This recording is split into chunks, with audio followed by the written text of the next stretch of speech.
Hello, and what's going on, everybody? I hope that worked out okay, and I hope that everybody can hear me.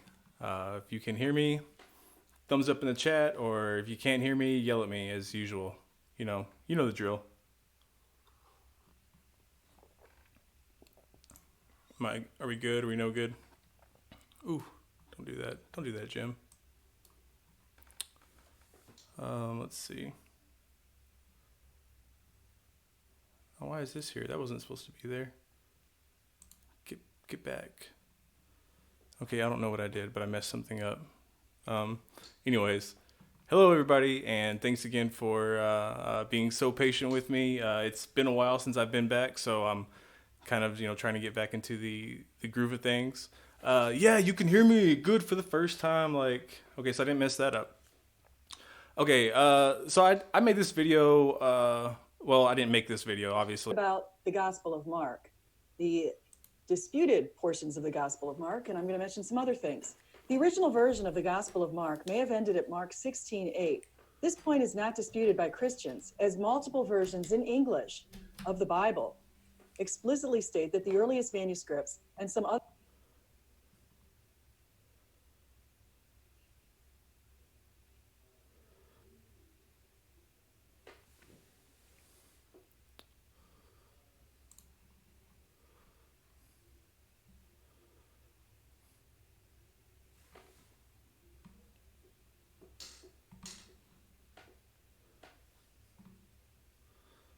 Okay, in just a second, she's about to make a claim. I'm called Jim Majors. Yes, I was. Yes, they do. Irrelevant. I'm going to lower the resolution on this because my internet sucks.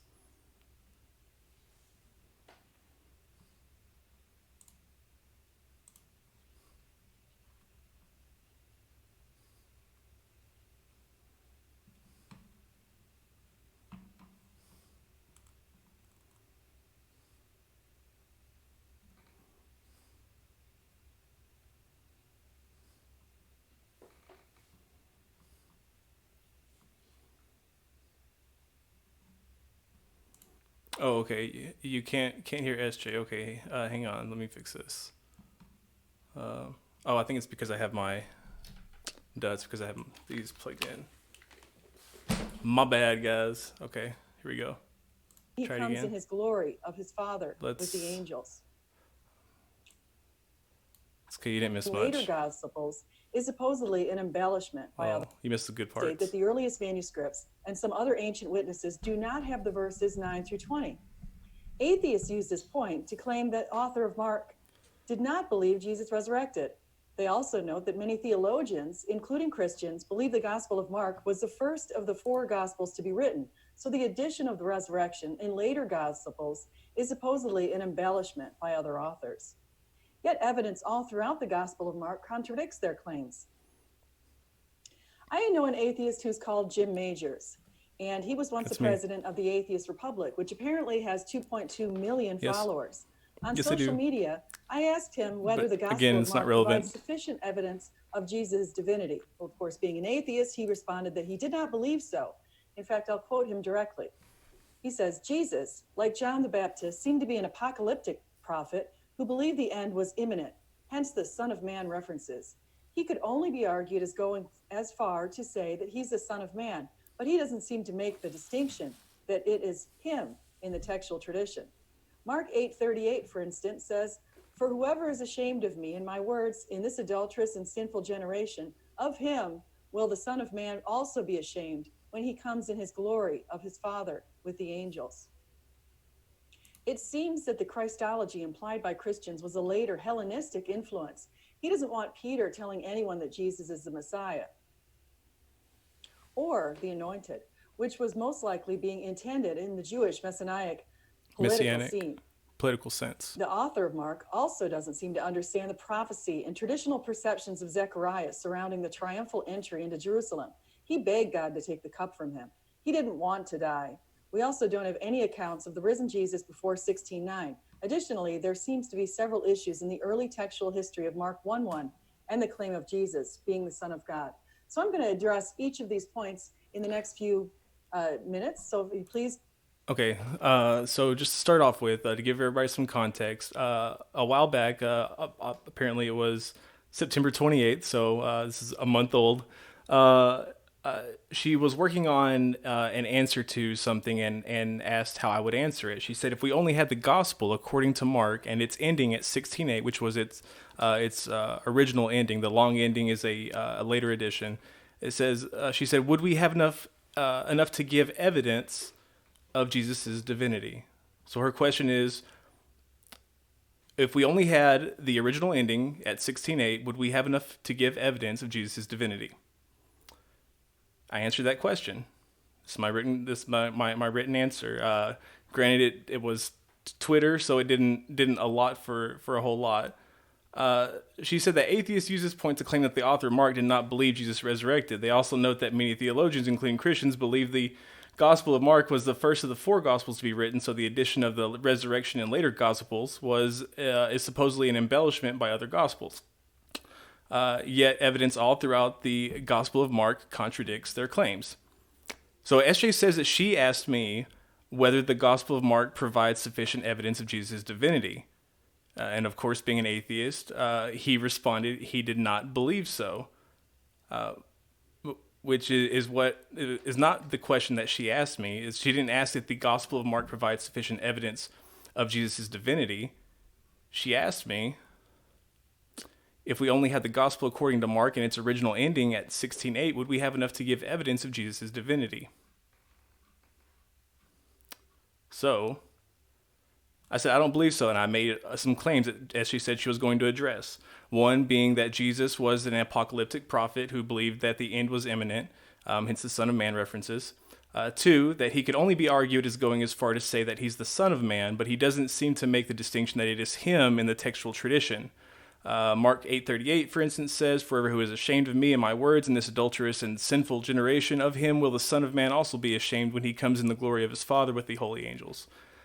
Three, my third claim was it seems that the Christology implied by Christians was a later Hellenistic influence. And I said that he doesn't want Peter telling anyone that Jesus is the Messiah or the Anointed, which was most likely being intended in the Jewish messianic political sense. Five was the author of Mark also doesn't seem to understand the prophecy and traditional perceptions of Zechariah surrounding the triumphal entry into Jerusalem. Six was he begged God to take the cup from him. He didn't want to die. Seven was we also don't have any accounts of the risen Jesus before 16:9. Eight is additionally there seem to be several issues in the early textual history of Mark 1:1 and the claim of Jesus being the Son of God. Oh, cool. Look, I wrote them out. I didn't think I wrote them out, but I did. Cool. So she said atheists often ignore, but who's ignoring what? There is no Jesus appearance to Mary with the original ending of Mark. Sticking to the question that you asked me, there's no appearance to the apostles. In fact, nobody sees the risen Jesus according to Mark. There's no ascension, nada. SJ says that the other three Gospels in the edition at the end of Mark tells us that Jesus appeared initially to Mary Magdalene in the garden near the tomb, then to the women after they had left the tomb. So the other three Gospels and the edition at the end of Mark. So we'll just say the three Gospels. What do they say? So she claims that they say that Jesus appeared initially to Mary Magdalene.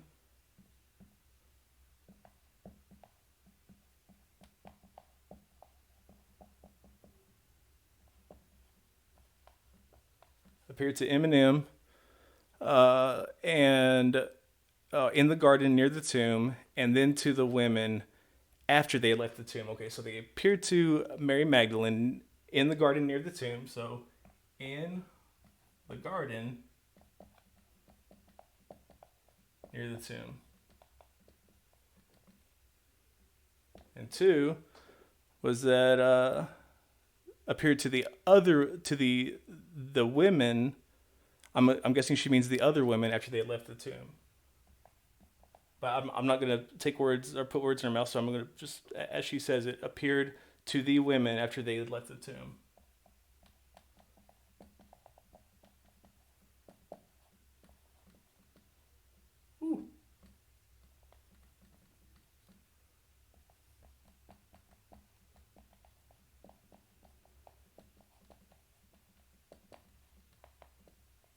Sorry, my handwriting is horrendous.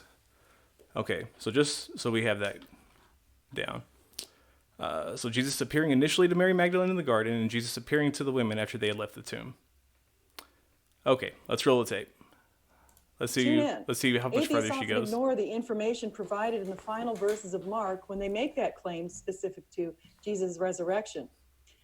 In the final verses, as they entered the tomb, they saw a young man dressed in a white robe sitting on the right side, and they were alarmed. "Don't be alarmed," he said. "You are looking for Jesus, the Nazarene, who was crucified. He is risen. He is not here. See the place where they laid him, just as he told you." Trembling and bewildered, the women went out and fled from the tomb. They said nothing to anyone because they were afraid. The other three Gospels and the addition... Wait, what was that? They did what? And fled from the tomb. They said nothing to anyone because they were afraid. Doubt and fled from the tomb. They said nothing to anyone because they were doubt and fled from the tomb. They said nothing to anyone because they were doubt and fled from the tomb. They said nothing to anyone because they were doubt and fled from the tomb. They said nothing to anyone because they were afraid. The other three Gospels and the addition at the end of Mark tell us that Jesus appeared initially to Mary Magdalene in the garden near the tomb, and then to the women after they had left the tomb. Mark 28, 8-10 says, "So the women hurried away from the tomb, afraid, yet filled with joy, and ran to tell his disciples. Suddenly Jesus..." Mark 8 through 10? It says that they told nobody, and then they're going to continue to say that they told somebody. His feet and worshipped him. Then Jesus said to them, "Do not be afraid. Go and tell my brothers to go to Galilee. There they will see me." Tells them to go to Galilee. The other Gospels explain the rest of the story. Yet even if we didn't have them, the other Gospels explain the rest of the story. Okay, right there. Let's see. So in Mark, to be clear, after verse 8, there is no resurrection appearance, or before verse 9, there is no resurrection appearance to Mary or the women, or the apostles or anybody. If we read past verse 8, we see that Jesus appears to Mary somewhere, but we don't know where because she's already fled. But it doesn't seem to be near the tomb. But we can say that it is, let's just say that it's near the tomb, that he just, that he pops in front of her and cuts her off or whatever. So again, there is no long ending, so there's no appearance to Mary. The other women, nada. In fact, in previous verse, the original ending, the women flee from the tomb in fear and tell nothing to anyone, for they were afraid. But verse 9 announces the resurrection of Jesus. And like SJ said, it's in English, so it's obviously original, right? So let's continue. What of the appearances to the women? Mark 16:12 says, "After these things, he appeared in another form to two of them as they were walking into the country, and they went back and told the rest, but they did not believe them." So could this be the women that he is supposed to have appeared to? I don't believe so. These aren't the women that are being referenced. And we won't even touch on what this other form is. But they aren't leaving the garden as we see in the other accounts. And I seem to remember a parallel in Luke, so we'll wait to see if the women are referenced there. So remember, in the three Gospels, that these two things are the same. But I'm going to add, and it says that after Jesus said this, he was taken up into heaven. Not that they, had to, do anything. The mountain was mentioned and all, but from the context, they're still in the locked room. And again, none of this account is from the long ending after 16:8 is original. It's not in our earliest manuscripts, such as the Codices Vaticanus and Sinaiticus. Matthew 28:8 through 10 says, which is what SJ gave. None of that mentions the appearance to Mary Magdalene first. It says, "Now after the Sabbath, toward the day of the first day of the week, Mary Magdalene and the other Mary went to see the tomb. And behold, there was a great earthquake, for an angel of the Lord descended from heaven and came and rolled back the stone and sat on it." So while the women were there, they observed this angel descending from heaven and rolling back the stone.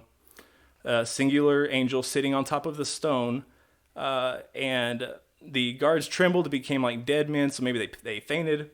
But it says, "The angel said to the women, 'Do not be afraid, for I know that you seek Jesus who was crucified. He is not here, for he is risen, as he said. Come, see the place where he lay. Then Go quickly and tell his disciples that he has risen from the dead, and behold, he is going before you to Galilee. So the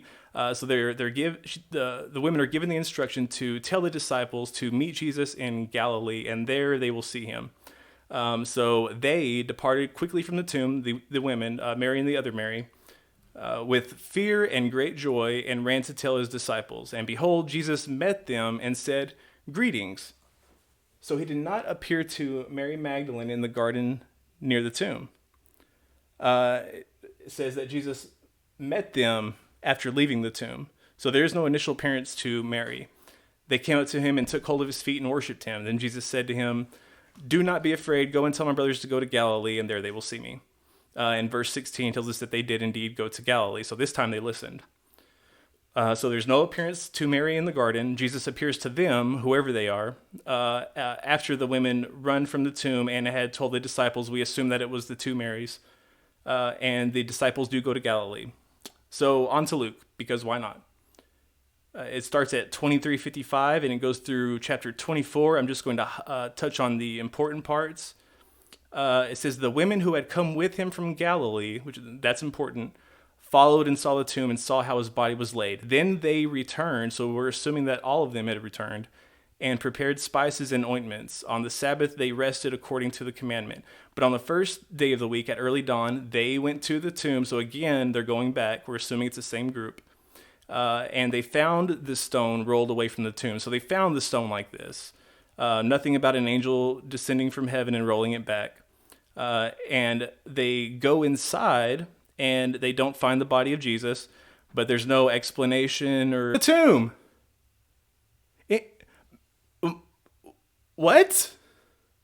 Peter rose and ran to the tomb. When have we heard about Peter running to the tomb, going and stooping and looking in to see for himself, marveling about what had happened? And it says that that very day, two of them were going to a village named Emmaus, which was a good walk through the country, 7 miles from Jerusalem, which is likely the same country road that is being referenced in Mark. And it says, and they were talking with each other about all these things that had happened. While they were talking and discussing together, Jesus himself drew near and went with them. So Jesus got right up there in the crowd with them, but their eyes were kept from recognizing him. So they had some sort of a filter that Jesus put on them from being able to discern who he was. And he said to them, "What is this conversation that you were holding with each other as you walk?" And then it tells us who one of them are. It says, then one of them, named Cleopas, who would be Simon Peter, most likely, answered him, "Are you the only visitor to Jerusalem who does not know the things that have happened there in these days?" So we know that one of them, being a man, can't have been one of the women that he appeared to after the tomb. So it's possible that the other one of them was a woman, but Jesus did not appear to the women after he appeared to Mary at the tomb.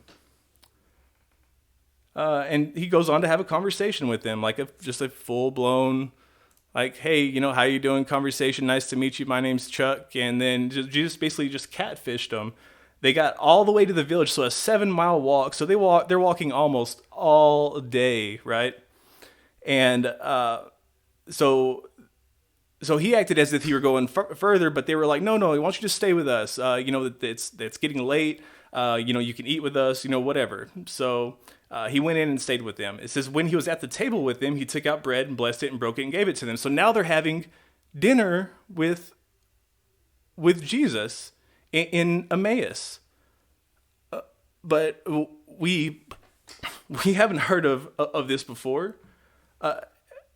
And then all of a sudden they recognize him. They say, "Oh man, it's Jesus." And then poof, he's gone. Just as soon as they recognize him, he's gone. And then they turn to each other and they said, did not our hearts burn within us while he talked to us on the road, while he opened to us the scriptures? And they rose that same hour and returned to Jerusalem. They found the 11 and those who were with them gathered together, saying, "The Lord has risen indeed and has appeared to Simon." Jesus poofs into the house right after they say that. Mary isn't mentioned here. nor are the other women. The appearance to the two disciples, one being named as Cleopas or Cleophas, who is most likely Simon, is a parallel to the account in the Gospel of Mark. So no dice here either. Darn. I was just going to do the synoptics, but maybe you'll get luck in John. Oh, and I want to add that the ascension in Luke is not done at Galilee. I don't think I had time to put it in here. I can pull it up. But the disciples did not make it to Galilee in Luke. In fact, Jesus appears to them in a room, and it says that he leads them out as far as Bethany, and then he ascends. But they stayed locked up in a room. So let's see if John fits this. Even though she just said it was 3 gospels, the other 3 haven't fit to this. So just for kicks and giggles. It says, Mary Magdalene came to the tomb by herself. Okay, she found the tomb had been rolled away. She ran and found Simon Peter and the other disciple, the one whom Jesus loved. And she said, they have taken the Lord's body out of the tomb, and we don't know where they have put him. So her first assumption isn't that Jesus rose, but that somebody had stolen the body, which would be a reasonable assumption if you see an empty tomb. Peter and the other disciples started out for the tomb. So here we have Peter and now somebody else, the one I'm guessing who's called, the one who Jesus loved, go out to the tomb.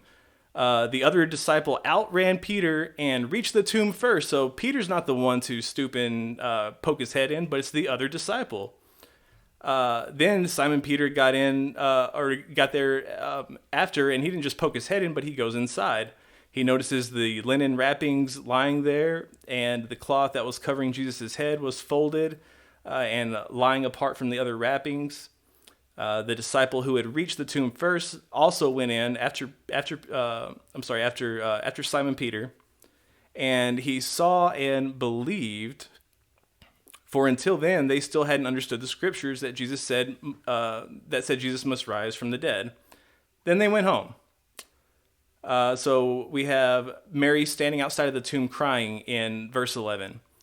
And as she wept, she stooped and looked into the tomb, and she saw 2 white-robed angels, one sitting at the head and one sitting at the foot of the place where the body of Jesus laid, and said, dear woman, why are you crying? Said, because they've taken my Lord. And she turns around and sees somebody standing there, and she thinks that it's the gardener. And the gardener's asking her, why are you crying? And who are you looking for? And Mary says, if you've taken Jesus' body, just tell me where it is, and I'll go and get it. And Jesus said, Mary, like it's me. And Mary's like, duh, like Rabboni, like teacher, why? Duh, of course it's you. And she goes to embrace Jesus, and Jesus says, no, don't cling to me, because I haven't yet ascended to the Father. But go find my brothers and tell them that I'm ascending to the Father and your Father, to my God and your God. And Mary Magdalene goes and finds the disciples, and they're meeting behind locked doors, and Jesus poofs in there amongst them. And all this other stuff. Okay, so as far as appearing to the other women after Mary, I don't see another appearance to the women. It's just that Jesus appears to the disciples, who are meeting behind the locked door. So I assume that it's the 11 of them. It says 12, so I'm guessing that they had already had a replacement for Judas at this time. Let's see. Doubting Thomas, all this other good stuff. Okay, let's see what else SJ has to say. Gospel of Jesus' divinity. As prophesied by Daniel in 9:24-27, the Anointed One would appear at a particular time, which, as I have noted in previous videos, was 483 360-day years before the decree of Artaxerxes in 444 BC on Nisan 10, which falls on March 30th. It says in Daniel 25-26, know and understand this. From the time the word goes out to restore and rebuild Jerusalem until the Anointed One, the ruler, comes, there will be 7 sevens and 62 sevens. It will be rebuilt with streets and a trench, but in times of trouble. After the 62 sevens, the Anointed One will be put to death and will have nothing. So where does the additional 7 years come in? Where halfway through those 7 years, the Antichrist is supposed to occupy the temple and declare himself God. This suggests the Anointed One would be revealed and crucified during the Passion Week in 33 AD. One reason Jesus warned his disciples not to tell anyone about his divinity, even after Peter declared him to be the Messiah in Mark 8:27-30, was the truth of his identity foretold by the prophets was not yet to be revealed to the public. Hayner in 1977 outlines this as follows for the Passion Week. Quote, a few days before the final Passover, Jesus drew near to Jerusalem. That's in John 11:55. Arriving at Bethany 6 days before the Passover, John 12:1, namely the Saturday before the Passion Week. That evening, Jesus was anointed at Simon the leper's house, Matthew 26:6-13, Mark 14:3. Who anointed him, and how did they anoint him? Did they anoint his feet? Did they anoint his head? And is it the anointing that is necessary in order to be a Mashiach? Yes, it is done with oil or like a scented oil or a perfume or something like that, but it was done as a ritual, and having a woman do it for one most certainly wouldn't have made Jesus a high priest, no matter what amount of twisting you do to the scripture. But I guess that's about as close as the authors could get without triggering the Jews. 3-9 and John 12:1-8. On the next day, Sunday, there was a great crowd that came to Bethany to see Jesus. That's John 12:9-11. The next day, John 12:12, Monday, Jesus' triumphal entry into Jerusalem. Matthew 21:1-9, Mark 11:1-10, Luke 19:28-40, and John 12:12-19. His visit to the temple, Matthew 21:10-11 and Mark 11:11, and his return to Bethany. The day of the triumphal entry would be Nisan 10, when the lamb was selected for the Passover. Hence, the triumphal entry was the day when Christ presented himself as Israel's paschal lamb. Note that Jesus' triumphal entry was prophesied by Zechariah 9:9. He said, rejoice greatly, daughter Zion. Shout, daughter Jerusalem. See, your king comes to you, righteous and victorious, lowly and riding on a donkey. You should probably have a talk with the author of Matthew and let him know that literary device, that synonymous parallelism, wasn't meant to be taken literally. Jesus didn't have to ride two donkeys. Colt, the foal of a donkey. Jesus' appearance in the temple was prophesied by Malachi 3:1. The temple was destroyed in 70 by the Romans. Therefore, the Anointed One had to appear prior to the destruction of the temple. Did Jesus predict the destruction of the temple?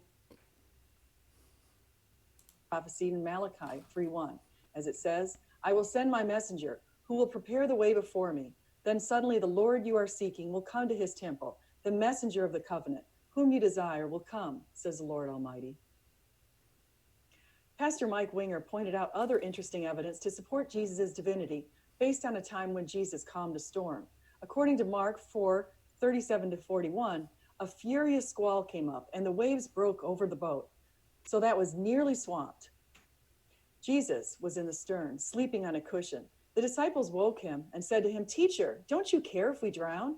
He got up, rebuked the wind, and said to the waves, be quiet, be still. Then the wind died down and it was completely calm.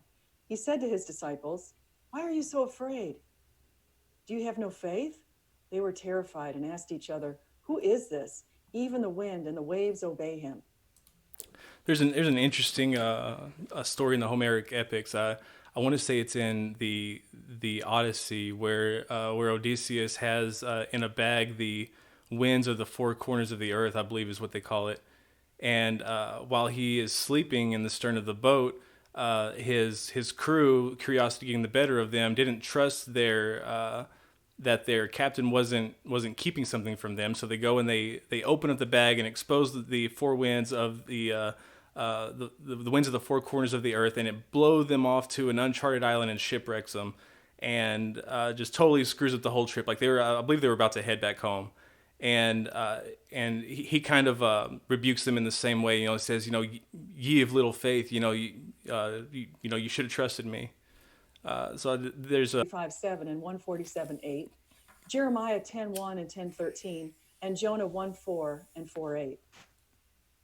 According to Psalm 107:29, it says, "Then they cried out to the Lord in their trouble, and he brought them out of their distress. He stilled the storms to a whisper. The waves of the sea were hushed." Okay, so I guess we should touch on something on who is Jesus.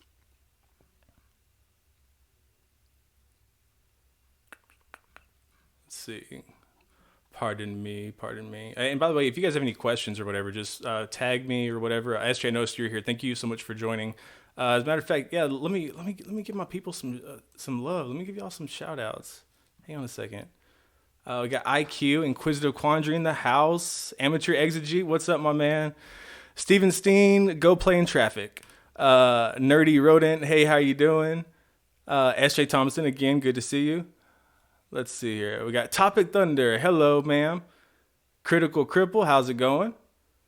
And Hannah Anderson, hello. Christy Santiago, hello, madame. Madame, damn. The puddle Fitz. Hello, Fitz. Fitz is a puddle. He's the best puddle around. Let's see who else. Mark Caesar. Hello, how are you doing, sir? Curse the buffering. No, buff the cursoring. This one guy. Hello, one guy. Be safe. Don't side chat and drive. Okay, now let's see. Let's get back. Well, now everybody's telling me hi. Gotta tell them hi again. Hi, everybody. What's up, JB and Maya? 83 Loki. Okay, yeah. What's up, JB? Let's see. The licks. Amateur XG. What is a licks? Orla Seraph. Hello. How are you? Can somebody just delete Steven already? Who gave him mods? I think that might have been me, actually. I make terrible decisions. Let's see. Okay, let's keep playing SJ then. Jesus' apostles were likely well aware of the scriptures indicating this. So when they asked one another about his identity, they undoubtedly knew the implications of his actions. Jesus was revealing. So they knew these verses. So whenever they were trying to figure out his nature, the nature of his divinity, like they were like, oh, well, it must be these texts. Like these must be referring to Jesus. When in fact they weren't. Prophecies that were in Hosea 11:1 that had nothing to do with Jesus. In fact, they had to manipulate historical events in order to make prophecies fit Jesus, or what they thought to be prophecies. They made some massacre of the innocents where King Herod killed all of the male infants under the age of 2 in his jurisdiction, which was all of Judea, looking for Jesus, trying to kill the baby Jesus. But we only see that in Matthew. We don't see that in the other Gospels, nor do we see that in historical records. Now Herod was crazy. He killed his own family. He was a nutcase. He was deranged, in fact. But there is no historical evidence of any massacre of the innocents, of infants. And I know people make the argument, oh well, it was only maybe a couple of hundred. Well, he only killed 2 of his family members, or 3 of his family members. I believe it was his 2 sons and his wife. But they still felt the need to mention that. I think they would feel the need to mention him killing people's babies. Let's see. Okay, so who is Jesus? Mark 1:2 tells us, "Behold, I send my messenger before your face, who will prepare your way. The voice of one crying in the wilderness, prepare the way of the Lord, make his path straight." The verse in reference here in Mark 1:2 is Isaiah 43, which says, "A voice of one calling in the wilderness, prepare the way for the Lord, make straight in the desert a highway for our God." So you have this voice of one calling. He's not. This voice is calling and saying, "In the wilderness, prepare the way for the Lord, make straight in the desert a highway for our God." But where does the author of Mark get the part about sending a messenger? Where is John the Baptist in Isaiah 43, who Christians say that this is referencing? As a matter of fact, who Mark says this is referencing? Malachi 3:1 seems to be the source for this, at least in part. It says, I will send my messenger who will prepare the way before me. Then suddenly the Lord you are seeking will come to his temple. The messenger of the covenant whom you desire will come, says the Lord Almighty.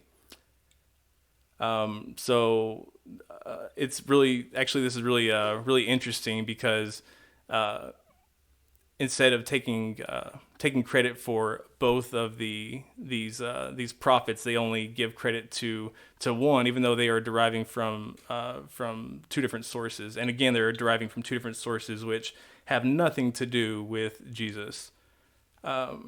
Jesus getting baptized, he's announced as my son, and like today I have begotten you, and on the cross today I have begotten you. He's constantly telling people to be, well, oh, sorry, we're just talking about Mark. When he's getting baptized, he's announced as my son by a voice from heaven. He is constantly telling people to be quiet about who he is when they discover the demons he rebukes. Peter, he rebukes the people that he heals. Everybody, the people who suspect it, he tells them, shh, don't tell anybody. Get behind me, Satan. To hold to the traditional view of the Messiah is considered blasphemy now, because Peter questioned Jesus having to suffer and die on the cross. Jesus essentially, or he did, he rebuked him and saying, why are you holding to that traditional view? So this is the way of the Christians in their text, saying that the Judaic interpretation of the Messiah as an earthly king was just garbage. Like it doesn't mean anything. Get behind me, Satan. He's given a robe and a crown as King of Jews. These are all things that are added to the historical narrative of Jesus. Jesus is called the Christ. What is the Christ? What is the Messiah? Well, the Messiah is a lot of things, but what the Messiah was never supposed to be is somebody who died to absolve people of their sins. That was never the idea of the Messiah. That wasn't the Messiah. The Messiah in Jeremiah, wasn't the Messiah in Isaiah, wasn't the Messiah in Daniel. It wasn't the Messiah in the New Testament. It wasn't. It's just not. You can't get around the fact that the Messiah was supposed to be taking reign over an earthly kingdom and given dominion over a kingdom, and gathering all of the children of Israel back to Jerusalem, back to the temple, rebuilding the temple, uniting the people, world peace, all this other good stuff. The Son of God. We have the Roman centurion as Jesus utters a loud cry and breathes his last, and we see the curtain of the temple torn in two from top to bottom, which, we can't get that by reading some of the other Gospels just by themselves. We can't get all of this information, nor can we get the last words of Jesus right. The Catholics have a nice way of harmonizing it by saying the seven sayings on the cross, or the last seven sayings of Jesus, but can't tell which one's the last one. I think that matters. But they do know that the centurion said, truly this man was the Son of God. So the Roman is the first person to finally get who Jesus is. So out of this messianic riddle that's been going on, this messianic secret throughout the entire gospel narrative of Mark, it is a Roman centurion who finally gets it as Jesus dies. The first person to witness Jesus, the person to witness Jesus' death, actually is the one who has revelation of this. Some manuscripts end the book with 16:8. The earliest ones end it with 16:8. Others, later ones, include verses 9 through 20 immediately after verse 8. And at least one manuscript inserts additional material after verse 14. Some manuscripts included after verse 8 the following: but they reported briefly to Peter and those with him all that they had been told. But after this, Jesus himself sent out by means of them from east to west the sacred and imperishable proclamation of eternal salvation. And then these manuscripts then continue with verses 9 through 20. So something that was put in to perpetuate and propagate a theological agenda very dishonestly, and purporting it to be the words of Jesus, to interpolate some other things, even historical narrative. I can see Christians, being like, oh, like, well, it's whatever, it's scribes. But we're talking about the words of Jesus here, right? Or like the commandments of Jesus, right? Sending them out by means of them from east to west, the sacred and imperishable proclamation of eternal salvation. Jesus didn't say that. Mark and Matthew show Jesus teaching of the coming of the kingdom of God, which would be established on earth. Jesus teaches in these two gospels that the Son of Man will take over the others and rule himself, allowing justice to prevail. The new king would empower the meek, and the impoverished would be made wealthy. And the only way to achieve that was to live righteously now. Like, now. They teach that the Son of Man is Jesus. They teach that he would return soon and that the dead would be resurrected. And Paul also taught this in his epistles, confirming a second coming and the resurrection of the dead. Whether he agreed that it was spiritual or corporeal is up for debate, but the kingdom never came, and that needed explaining. Decades and decades had gone by. So Luke and John stopped talking about the literal kingdom out of necessity, not because they don't want to believe in a literal kingdom, but it was necessary for them to stop believing in a literal kingdom because it hadn't come. So they speak of it as though it's metaphysical. And the apocalyptic message of Jesus that's in Mark and Matthew isn't found in Luke and John. Let's see, in Mark 9:7, the my son, where a cloud comes over them and it splits open and a voice comes out of the cloud and says, "This is my beloved son, listen to him." It's believes to have been from Psalm 2:7, which is thought to be the adoption of Jesus. But in early Christian sects, in adoptionist sects, they had various beliefs on when Jesus was adopted. Some of them believe that he became the divine Son of God at conception. Some believed that he got it at baptism, some at death, and some at resurrection, and some even at ascension.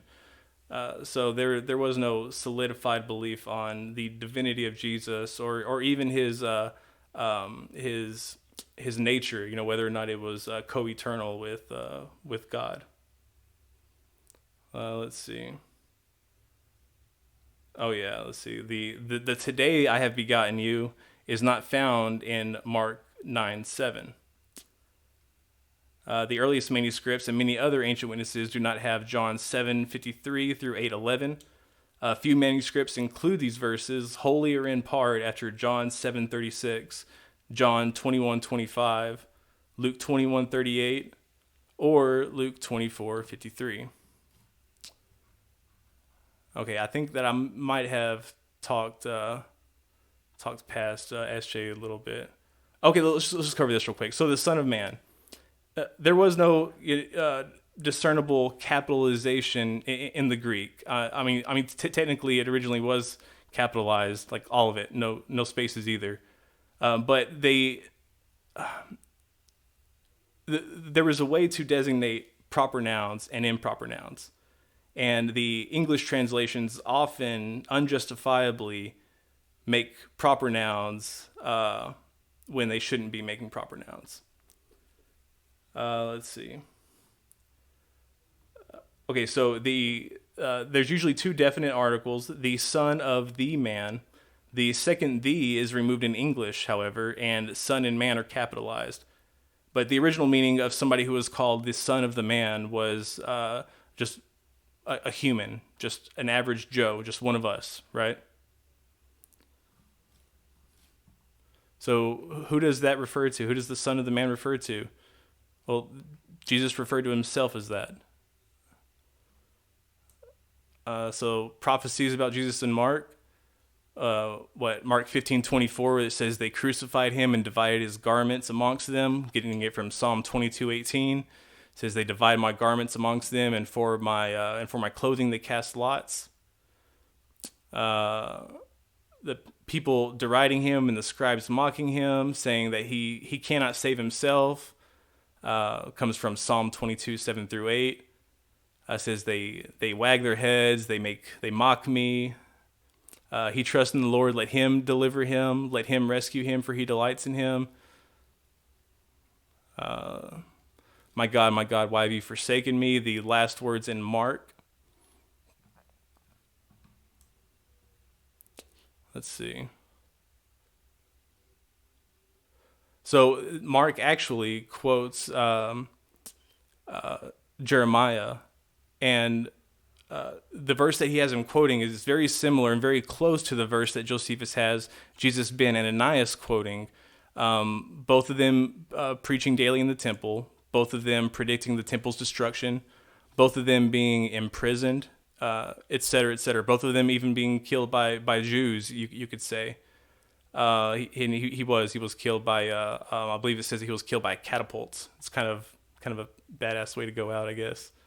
But Mark quotes Jeremiah 7:11, while Josephus quotes Jeremiah 7:34 as the words of Jesus ben Ananias. So these aren't even the words of Jesus. So it's believed that the author of Mark used Josephus's Jewish war to come up with this. So there's this prophet in the 60s named Jesus ben Ananias, or Jesus of Jerusalem, who was killed during the siege of Jerusalem. He came during a religious festival. He entered the temple just like Jesus, began to rant, and he said, woe is Jerusalem, woe is Israel, and a bunch of other stuff. And he comes back year after year doing it, even though he's been imprisoned and flogged and stuff, and eventually is killed by the Romans.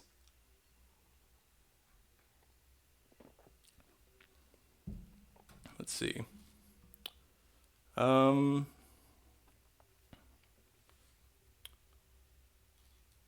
Okay, so 87 times in the New Testament, and only 3 times of those are outside of the Gospels that the Son of Man is referred to, or that the Son of Man is used.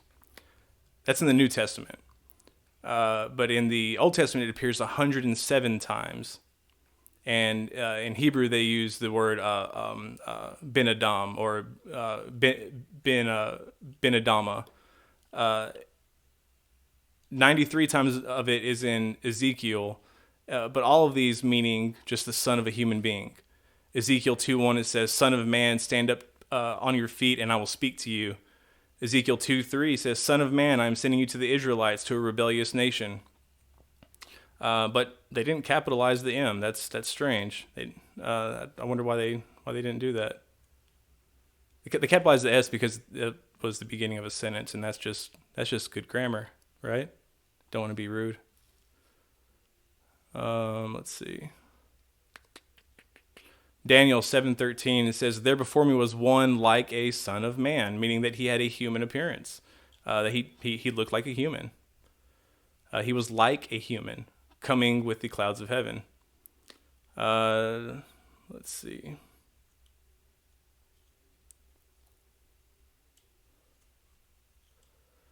Okay, so we've already been over the Messianic secret. I don't think we need to go over why Mark wasn't John Mark, even though I believe SJ. Well, if SJ goes over it, then I'll cover it. Let's see. His identity to them gradually through his many miracles and signs. It's a Messianic secret, which is a literary device that's only found in Mark. This quote, Mark 8:27-30. Jesus and his disciples went on to the villages around Caesarea Philippi. On the way, he asked them, "Who do people say I am?" They replied, "Some say John the Baptist. The Messiah? Others say Elijah, and The still Messiah? others one of the prophets." The Messiah? "But what about you? Who do you say I am?" Peter answered, "You are the Messiah." Jesus warned them not to tell anyone. It was not yet his time. No, he didn't want people to know. And that would make sense because people at the time of reading Mark, they would, if they were to see Jesus calling himself the Messiah, they'd be like, "Wait a minute. I saw Jesus preaching like 5 times. He never called himself the Messiah. Like Jesus came and like he broke bread with me. Like Jesus chilled with me or whatever. Like me and Jesus smoked a bowl and he never said anything about being the Messiah. So this was a way of explaining to the people early on, with Mark being the earliest gospel, the people who were still alive, who would have been familiar with Jesus and his teachings, that hey, this is why you didn't know Jesus was the Messiah, was because it was a secret. We are going up to Jerusalem, he said one time, and the Son of Man will be delivered over to the chief priests and the teachers of the law. They will condemn him to death and will hand him over to the Gentiles, who will mock him and spit on him, flog him and kill him. 3 days later, he will rise. That's reported in Mark 10, again, 33 to 34. Note that Jesus referred to himself in the third person, as the events he portended were obviously about him. Here's another quote from Mark 14, when he was arrested. Then the high priest stood before them and asked Jesus, "Are you not going to answer? What is this testimony that these men are bringing up against you?" But Jesus remained silent and gave no answer. Again, the high priest asked him, "Are you the Messiah, the Son of the Blessed One?" "I am," said Jesus, "and you will see the Son of Man sitting at the right hand of the Mighty One and coming on the clouds of heaven." Oh, The high priest SJ, I and the Father are one. I mean, we're talking about the Gospel of Mark, though. That's not in the Gospel of Mark. tore his clothes. "Why do we need any more witnesses?" he asked. "You have heard the blasphemy. What do you think?" They all condemned him as worthy of death. Then some began to spit at him. They blindfolded him, struck him with their fists, and said, "Prophecy." And the guards took him and beat Prophesy. him. That's from Mark 14, 60 to 65. The significance But it's not in the other Gospels. of this event was twofold. For one, the Sanhedrin knew that Jesus was directly referring to a prophecy from Daniel about the Messiah in 7. Secondly, Jesus' crucifixion was based on a charge of blasphemy. They had no other allegations against him. Was it the Jews who wanted Jesus to die, or was it Pilate? Was Pilate the one who sentenced him, or was it the Sanhedrin? Jesus referred to himself as the Son of Man 14 times in the Gospel of Mark and 81 times in total in all 4 Gospels. Sometimes he spoke in the first person, and sometimes he spoke in the third person. One needs to read the full passage to determine their messages. According to Jesus, he said, "What good is it for someone to gain the whole world, yet forfeit their soul?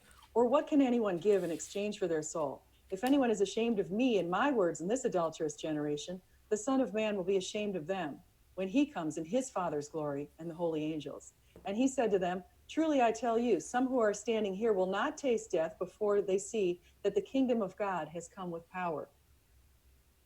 Note that in the very next passage, Jesus took Peter, James, and John up a high mountain where they witnessed his transfiguration. And as they were coming down the mountain, Jesus gave them orders not to tell anyone what they had seen until the Son of Man had risen from the dead. That's in Mark 9:9. Referring to himself as "I am" and as a Son of Man had significant implications to the Jews of his culture. Quote, Jesus' use of more potent "Son of Man" was subtle, yet at the same time actually quite direct. This is quoted from Tribblehorn in 2015. As we have discovered, this phrase alone supremely reinforced the claim of deity, as does 1 Enoch. Son of Man alone would have been sufficient for the Sanhedrin to declare black. You're referencing this non-canonical. Are you sure you want to use first Enoch or Enoch period? I hope you're aware of the implications, and you would have to accept the implications of adopting one part of something that is not found in canon. I mean, I would say that you would have to accept the entire writing. Blasphemy. Yet Jesus continued. He looked Caiaphas and the council right in the eye and said, "In essence, I am God." So he did not come with his mouth shut, silent like a lamb to slaughter, not saying a word. So then Isaiah 53 isn't about Jesus. Like a good rabbi, Jesus included all elements of the divine messianic passage in his short answer. He neatly combined the more potent Son of Man phrase that virtually says it all with several supercharged rabbinic phrases. By linking Daniel 7 into his reply, He includes the Son of Clouds, the Shekinah glory, the Word who created all things, the right hand of the Ancient of Days, at eternal dominion, glory, and kingship, and all the kingdoms and nations of the world will serve and worship him. Jesus could not have been rabbinically more clear. Did early followers of Jesus believe he is God? Jesus is referred to as God extra biblically in writings by Ignatius in 105, Clement in 150, Justin Martyr. Ignatius in 105. Okay, so the earliest one, 105. Jesus died in, what do you believe? Let's say 32. We'll give you a year or two in case you believe it's 30 or so. I mean, we're talking about over 70 years. We're talking about me writing the early years of my grandfather's life. That's hardly reliable, especially given the disconnection that they have from the apostles, from the actual teachings themselves, from the eyewitnesses.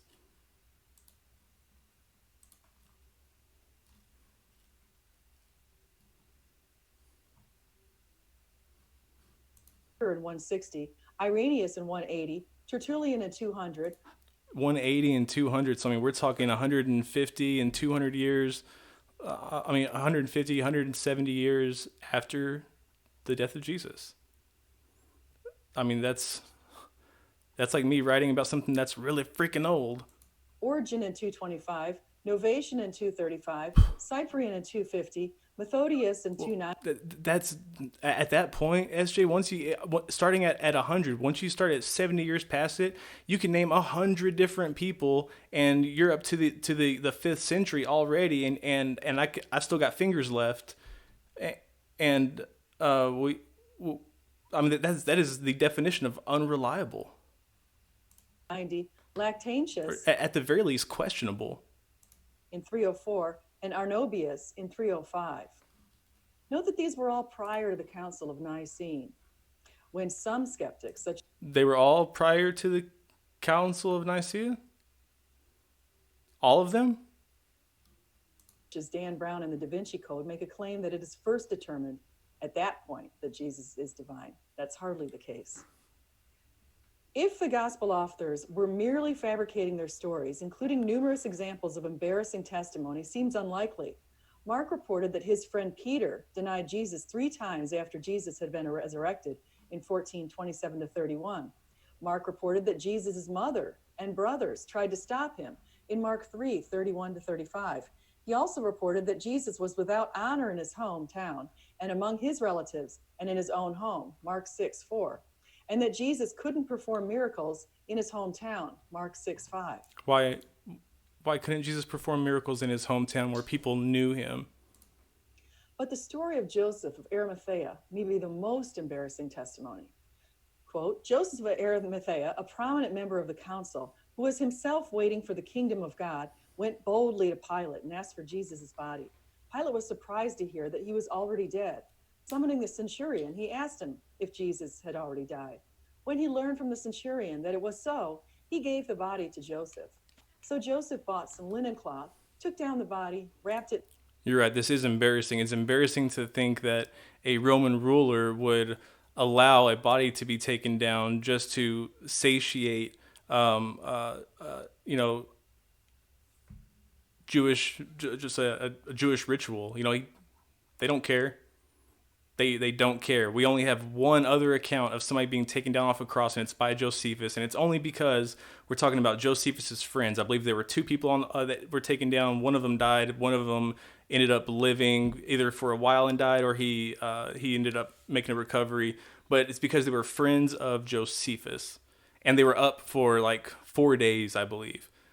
So, I mean, we're not talking about, there's nothing similar to that in history. So, for sure, somebody calling themselves or who is purported to be king of the Jews would not be given that slack. That's very, very wishful thinking. In the linen and placed it in a tomb cut out of rock. Then he rolled a stone against the entrance of the tomb. Mary Magdalene and Mary, the mother of Joseph, saw where he was laid. That's in Mark 15:43 to 46. So we got three people who know where it is. According to tradition, it's actually Joseph of Arimathea's own tomb in his own garden, which he carved out for himself. It says that which no man had lain in, like hadn't been touched by a body. So it was a freshly hewn tomb. So we have several people who know where the body is. If we hold to the accounts that there were Roman guards stationed there, then we have a couple more people. If we have the account of the apostles arriving at the tomb and all of the other Marys, then we have at minimum 10 people who know where the tomb is. Where's the tomb today, SJ? Where's the tomb of Jesus Christ? Well, where is the tomb that was empty? Can you show me the stone that was rolled away, never to be rolled back again? Surely there would be some tradition to preserve something so important, a geological site that is so important. You mean to tell me that we know the site of Paul's milky neck, but we don't know the site of Jesus's burial? I find that hard to believe. In just a handful of verses, we learn much about Joseph of Arimathea. For one, he contributed to the fulfillment of Isaiah's prophecy 53:9, which was written around 700 years earlier. It said, "He was assigned a grave with the wicked and with the rich in his death, though he had done no violence, nor was any deceit in his mouth." We learned that Joseph was a prominent man in the Sanhedrin, and the Sanhedrin had voted in favor of Jesus' condemnation. Including Joseph of Arimathea. Every account tells you that it was a unanimous vote. So Joseph of Arimathea also voted for it. And we may assume that his guilt of association may have led to his desire to give Jesus a proper burial. Not just association. In Romans 2:15, Paul tells us that our consciences will convict us, so we do what we can to make amends. Joseph did what he could to make amends for the actions of the Sanhedrin. He had not consented to their decision. Luke 20. Did he prep the body for burial? Or did Nicodemus help? Or was it just Joseph of Arimathea? Was it Luke? Who brought the body to the tomb, and who performed the burial rites? Who prepared the body for burial? 4-51. Furthermore, women followed and witnessed Joseph of Arimathea's actions in Jesus' burial in Joseph's tomb. Jesus' family and his apostles were poor and likely had no tomb of their own to give Jesus a proper burial. So God intervened by working through Joseph of Arimathea. Jesus' male apostles were not present during this period. They were in hiding. They only came out from... It's a lot of ad hoc. None of this is in the scripture. These are all assertions. You're asserting that God did this because of this. From hiding when the women, including Mary Magdalene, reported that the tomb was empty in all four Gospels. Women were the first to encounter Jesus after he resurrected. This is notable since women... Never mind. I'm not even going to do it. Never mind. Just rewind it. Never mind. I'm not even going to get into it. Testimonies were not considered credible. Compare that with what Josephus said. In summary, I presented evidence to refute the claim that the author of the Gospel of Mark had any questions about Jesus' divinity. If we only had Mark 14:62, we'd have enough from the book of Mark. However, we have much other evidence, and I presented just a little snippet of it. Thank you so much for your time. You're welcome, like, SJ. Subscribe, Thank you. And come again. Sure will. Okay. So that's that. I don't know if there's anything that I missed. SJ, if you're still here, feel free to point out something that I missed. As a matter of fact, actually, let me scroll through here. I think anyone who wants to find God finds him, and anyone who doesn't won't. SJ, if there is a God out there, I do want to find him. I spent many years as a believer, still seeking God, still trying to find God, but believing that he existed, but still trying to find him. I haven't found him yet. It's not because that I don't want to. It's because that he seems to be unobtainable or away. out of service, shut down for the holidays. He's taking a rain check. He's he's kicked the bucket, so to speak. He's checked out. He's no longer here. The proverbial disembodied mind that is the Elvis god has left the building. Nerdy Rodent, I would love a tall glass of Paul's neck milk.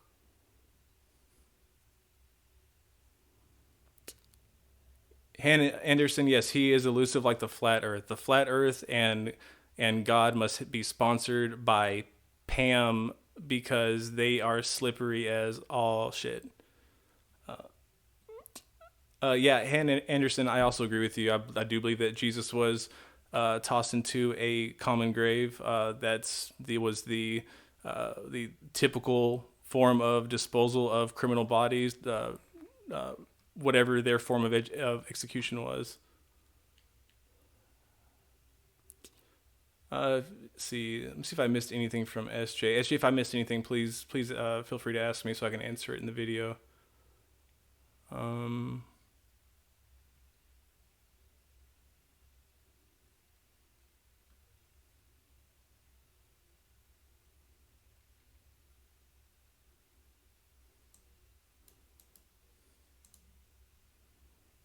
Let's see.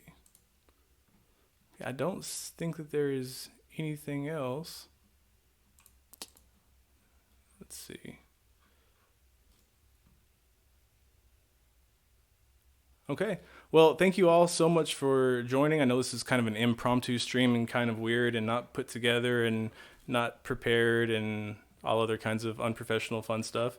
But subscribe to me anyways and like and share, and I will get better. I run on you guys. Like, you are my fuel. So I need some of y'all to press the gas pedal for me. I need some Twitter followers. I need some YouTube subscribers like a mofo. I gotta get what do you call it? Monetized, y'all. I gotta get monetized.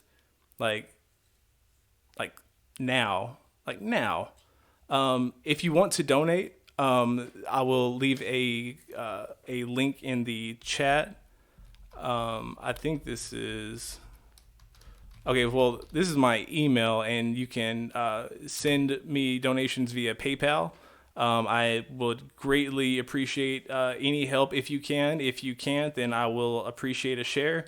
And thank you all so much for watching. And SJ, thank you as always for being such a good sport in my sitting throughout the entirety of my my response video. Kudos to you.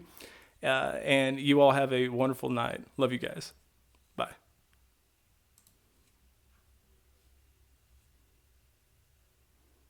I just gotta figure out how to turn it off. Still don't know how to turn it off.